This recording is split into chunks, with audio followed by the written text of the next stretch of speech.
I don't understand it, and I don't think I ever will. Why the is people that's not from the city saying DC's not that bad?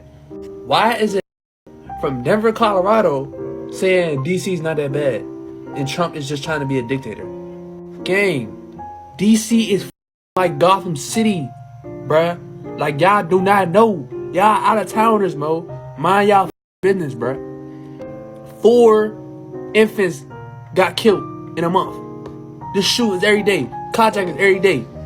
The city is wild right now, bruh. And it might say it's the lowest it's ever been. That's because these is not getting caught. There's so much going on. Y'all don't even know, bruh. I'm really recovering from getting shot in DC, gang. So for y'all out of towners to be like DC's not that bad and don't need to be done, y'all don't know, bruh. Like for real, y'all don't know, bro. What Donald Trump is doing right now, getting the homeless off the street and putting all these law enforcement people in throughout DC, that needs to be done. Good. I'm tired of Gotham City, gang. I'm tired of that, bro. I'm trying to go to U Street and not have to worry about running from bullets, bro. I'm sick of that.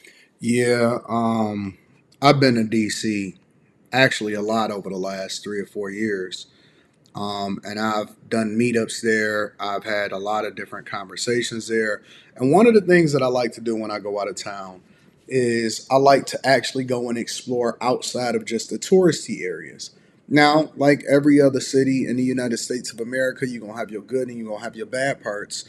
But one of the things that was incredibly interesting to me when I went and visited DC is every time I would go, we would actually go and go around the White House, or we would go to the White House, or we would go in front of the White House.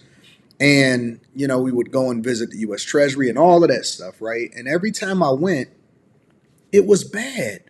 Because usually in most cities outside of Los Angeles, usually in most cities, what you'll see is that they have concentrated areas where they make sure that they clean up everything, right? The places that are the most visited, if you go to New York, you're going to have Times Square. If you go to Miami and you go to Brickell or you go to the Design District, it's going to be very clean. It's going to be safe, police officers everywhere. Even in downtown Detroit, it's going to be a different type of element. Here in Vegas, it's the same thing. You go on a strip, you go on Fremont Street, you go off of the strip, you go on Fremont Street, 1 or 2 blocks over, it's over. But in DC, it's almost white right outside of the White House. And I was like, oh, it's way different here than people think.